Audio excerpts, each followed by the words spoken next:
আসসালামু আলাইকুম। পলি স্যারের অনলাইন কোচিং এ সবাইকে স্বাগত। আজ আমরা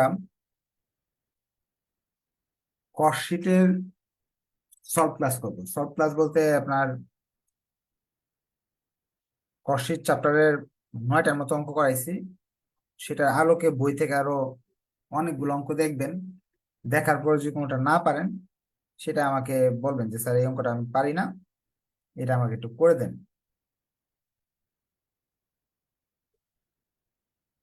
আপনারা একটু মেসেঞ্জার গ্রুপে লিখে দিতে পারেন যে ক্লাস হচ্ছে, অথবা যারা আপনার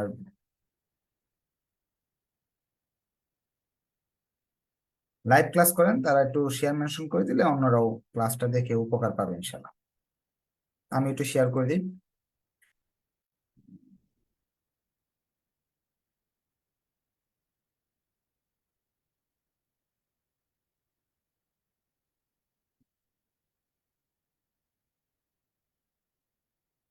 আজকে যে সলভ ক্লাস অনেকে জানে না, এই জন্য বই থেকে দেখেও আসতে পারেনি যে এই সমস্যাগুলো আছে।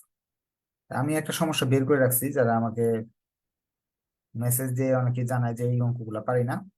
এর মাঝে একটা অঙ্ক আমি বের করতেছি, ওইটা করতেছি। আর আপনি এক কাজ করবেন, আপনারা যদি এটা ছাড়াও আর অঙ্ক যদি আপনাদের সমস্যা থাকে তাহলে হাত উঠিয়ে বলতে পারবেন, এবং আরেকটা সলভ ক্লাস নিব আগামী শনিবারে। আরেকটা সলভ ক্লাস নিব, আমাদের হাতে অনেক সময় আছে, তাড়াহুড়া কিছু না, একটা অর্থে ভালো করে শিখবো। কারণ বর্তমানে প্রশ্নগুলো বেশ কঠিন হয়, আগের মতো বই থেকে হুবহু অঙ্ক দেয় না। সো বানায় বানায় অঙ্ক দেয়, যার ফলে যদি আপনি বেসিক স্ট্রং না থাকে তাহলে কিন্তু আপনি পারবেন না।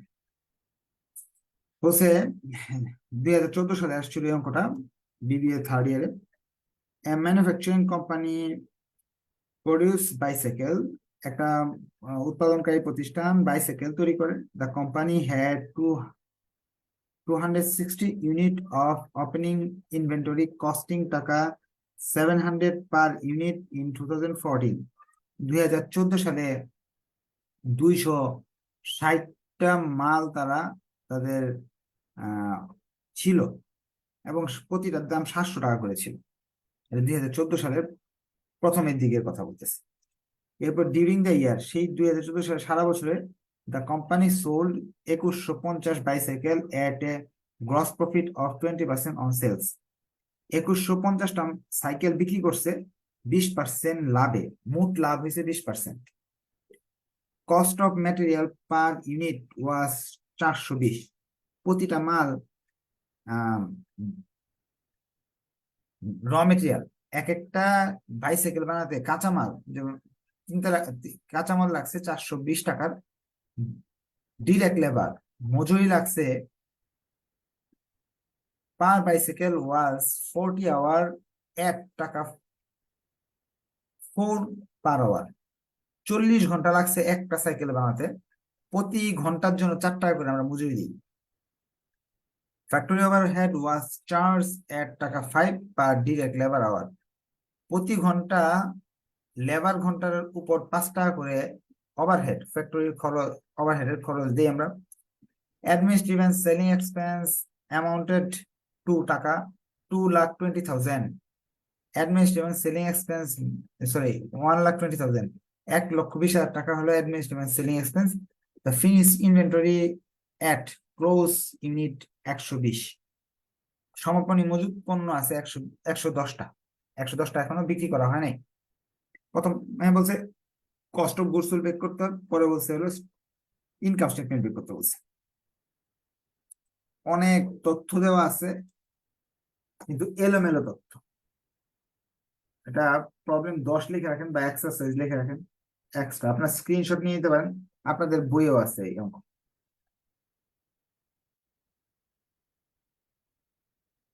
এটা শীটে তো, আপডেট শীটে থাকার কথা ছিল।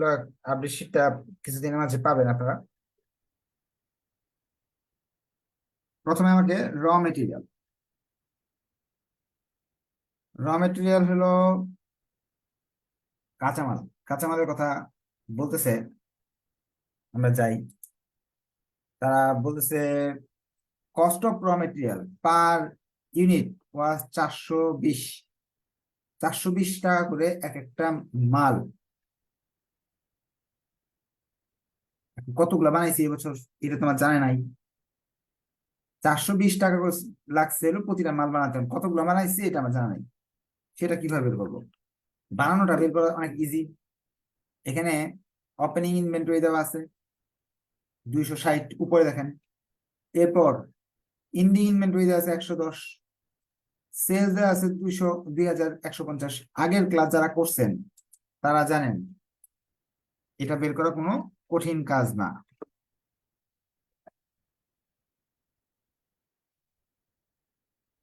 প্রোডাকশন সমান সমান sales plus ending inventory minus opening inventory. Sales হলো 2150, ইন্ডিং হলো 110, ক্লোজিং ওপেনিং 260, প্রোডাকশন 2000 ইউনিট। আপনি যদি আজকে নতুন হয়ে থাকেন তাহলে আজকে ক্লাসটা বাদ দিয়ে দেন, বাদ দিয়ে নেক্সট উইক সলভ ক্লাস শেষ হলে পরে নতুন চ্যাপ্টার ধরা হবে, তখন থেকে ক্লাস করেন, তাহলে অঙ্কগুলো বুঝতে সুবিধা হবে। র মেটেরিয়াল হলো 420 টাকা করে খরচ পড়ে, সেই হিসাবে 4,80,000 টাকা র মেটেরিয়াল। এখন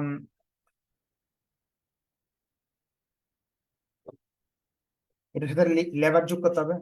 লেবার বিষয়টা আমরা একটু আগে পড়ছিলাম, ডিরেক্ট লেবার। ডিরেক্ট লেবার বা ওয়াইজেস 40 টাকা 1 ঘন্টা, 40 ঘন্টা লাগছে, প্রতি ঘন্টায় 4 টাকা করে মজুরি।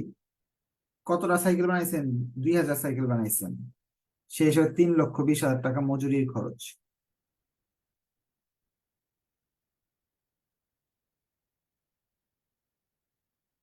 আপনাদের সলভ ক্লাস থাকবে, এরপরেও ম্যাথ করে দিব, টেনশনের কোনো কারণ নেই। যেটা করাইতেছি এটা করতে পারেন, পরবর্তীতে আপনাদের যে সময় থাকে সলভ ক্লাসে করাই দিব।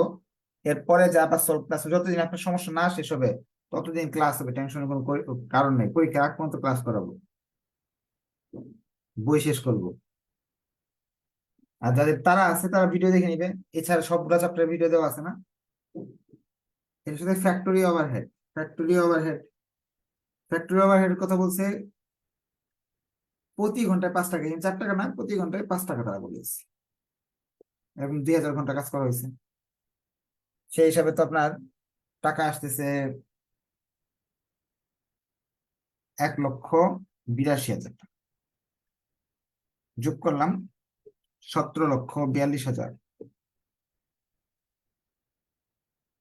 এটার সাথে ফিনিশ গুডস, ওয়ার্কিং প্রসেস, এটার নাম কি? এটার নাম হলো আমাদের ওয়ার্কস কস্ট। এর সাথে ফিনিশ গুডস ওপেনিং এবং finish goods, opening finish goods, ending finish goods. Opening finish goods হলো প্রশ্নে দেওয়া আছে 1,00,000। দেখে আছি ওপেনিং ফিনিশ গুডস আছে কিনা।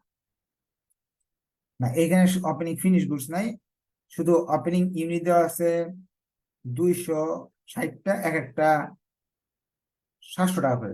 260 × 700 হয়ে গেলে তো ওপেনিং ফিনিশ গুডস এর টাকা বেরিয়ে আসে। আর ক্লোজিং ফিনিশ গুডস এর 110 ইউনিট দেওয়া আছে, কিন্তু এক একটা দাম কত সেটা আমাদের দেওয়া নাই। এটা আমরা বের করতে পারবো, আগের ক্লাস যারা করছেন এরা পারবেন সবাই। ওপেনিং ফিনিশ গুডস 260টা মাল আছে 700 টাকা করে, সেই হিসাবে টাকা আসে আপনার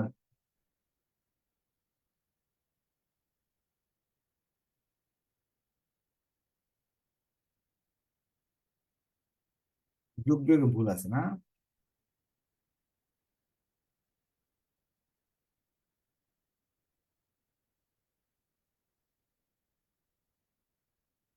ফ্যাক্টরি, ফ্যাক্টরি আবার হেড আসতেছে হলো 4,00,000, 4,00,000 আসতেছে।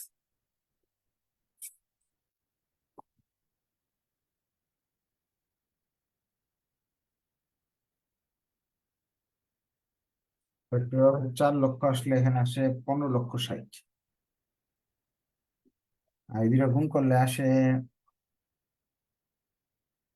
82। ক্লোজিং ইনভেন্টরি বের করা কোনো ব্যাপার না, কারণ কি এই যে 15,60,000 টাকা 2000 মাল বানাতে 15,60,000 লাগে। একটা মাল বানাতে কত লাগে? 15,60,000 কে 2000 দিয়ে ভাগ দিব, গুণ করব। ক্লোজিং ইনভেন্টরি আছে 110টা, 110 দিয়ে গুণ করবো। সেই হিসাবে আপনার আসবে হলো 85,800 হয়তো বা, একটু আপনার ক্যালকুলেশনটা করেন, 85,800।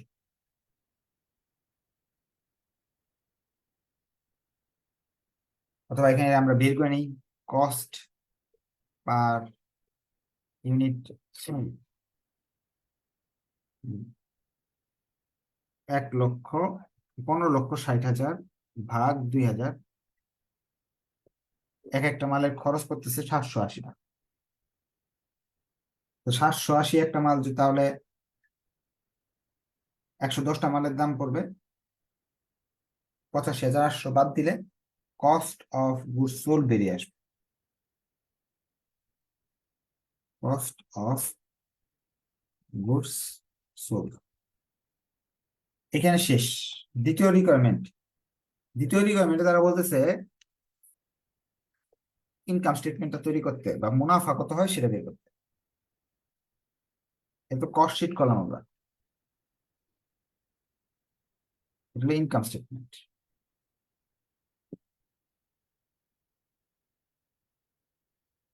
প্রথমে সেলস, সেলস তো আমাদের কাছে দেয়া নাই, বিক্রয় মূল্য কত সেটা দেয়া নাই। বিক্রয় মূল্য কত সেটা বের করার একটা সুযোগ আছে। বলতেছে সেলস, এই যে সেলস, সেলস থেকে কস্ট অফ গুডস সোল্ড বা কস্টটা যদি আমি বাদ দিই, সেলস থেকে যদি আমি কস্ট বাদ দিই, তাহলে আমাদের যেটা বেরোবে এটার নাম হবে হলো গ্রস প্রফিট।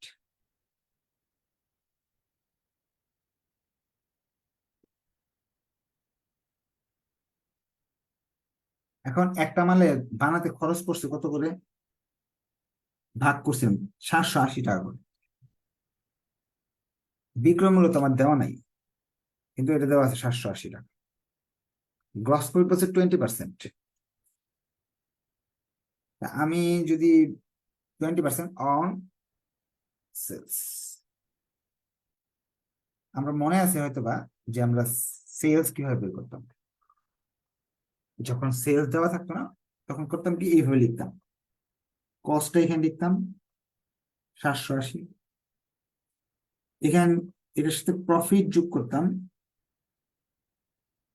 প্রফিট আপনার অন সেলস যখন দেওয়া থাকতো তখন 780 এভাবে লিখতাম।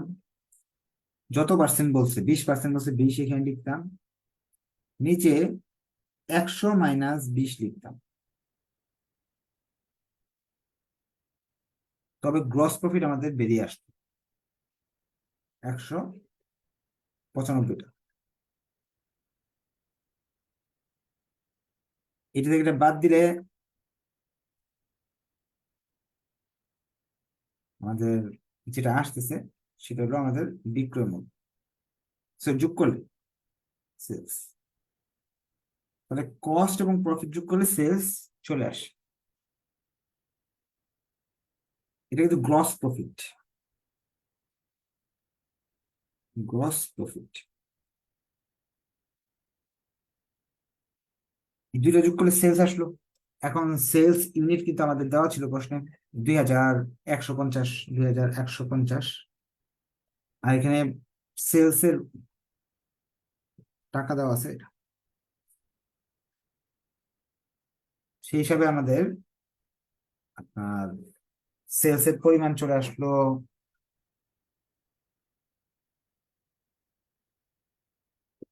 এখান থেকে। কস্ট অফ গুডস সোল্ড, যে এটা কস্ট অফ গুডস সোল্ড বাদ দিলাম,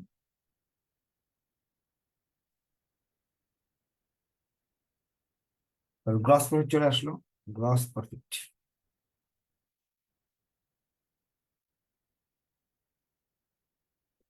এখান থেকে অ্যাডমিনিস্ট্রেটিভ কস্ট 1,20,000 দেওয়া ছিল,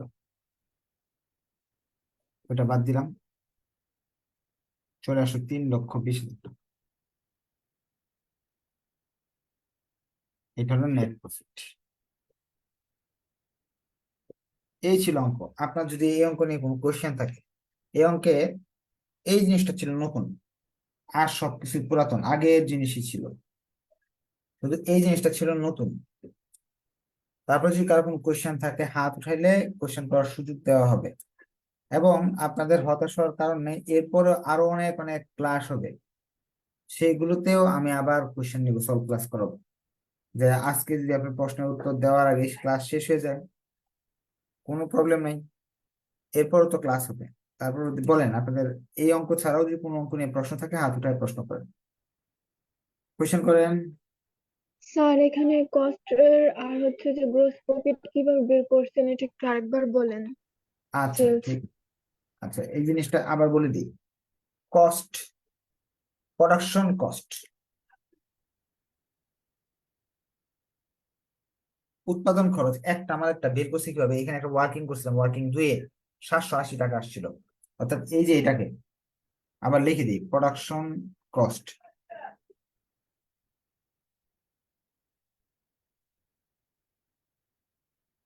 ভাগ করলে 780 আসলো।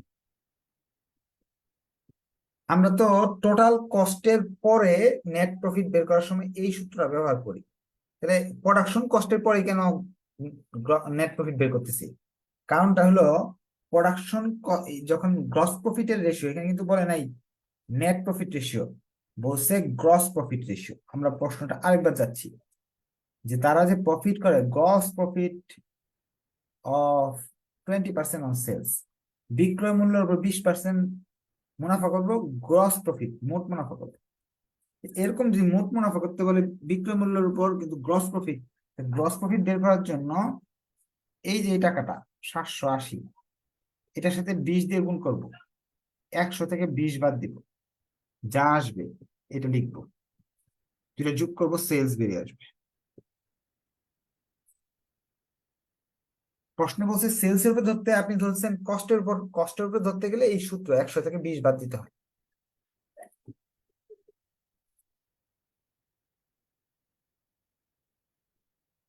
বলেন আর কার কোন কোয়েশ্চেন? স্যার অনেক সময় আমাদের ম্যাথে ফ্যাক্টরি ওভারহেড ওয়ার্কিং প্রসেস বা ফিনিশড গুড দেওয়া থাকে না, বাট আমরা ওয়ার্কিং করে সেটা বের করে নিই। কখন আমরা এগুলো বের করে নিব, এই এগুলো ওয়ার্কিং করে এই আইটেম গুলো? আচ্ছা যেমন প্রশ্নে, প্রবলেম 5-এ। হ্যাঁ প্রশ্নে হিন্স দেওয়া থাকবে, প্রশ্নে হিন্স দেওয়া থাকবে, ধরেন বলে দিবে যে এটা বের করতে হবে। যেমন প্রবলেম 5 এর কথা বলছেন, প্রবলেম 5-এ সবই দেওয়া আছে, কিন্তু 2য় নাম্বার রিকোয়ারমেন্ট বলছে এই উপরের তথ্যের আলোকে অঙ্ক করা যাবে না। 2য় নাম্বার বলছে টেন্ডার কস্ট বা জব কস্ট যখন করতে বলবে তখন আমাদের রেশিওর মাধ্যমে, অনুপাতের সূত্রের মাধ্যমে বের করতে হবে।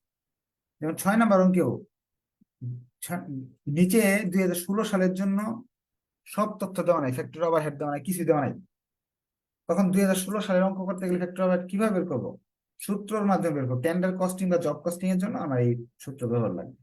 আচ্ছা আমরা নেক্সটে, আজকে সলভ ক্লাসটা সুন্দরভাবে হয় নাই কারণ অনেকেই সলভ ক্লাসে জানে না। নেক্সটে আপনারা প্রিপারেশন নিয়ে সলভ ক্লাসটা নিবেন, হ্যাঁ করবেন, যে সমস্যাগুলো মার্ক করবেন শনিবারে। আমরা শুধু আমি কোনো অঙ্ক করাবো না, যদি আপনার কোনো প্রবলেম না বলতে পারেন তো ক্লাসে নিব না শনিবার। তো আজকে এই পর্যন্ত থাকলো, ধন্যবাদ সবাইকে, নেক্সট ক্লাসে দেখা হবে, আল্লাহ হাফেজ।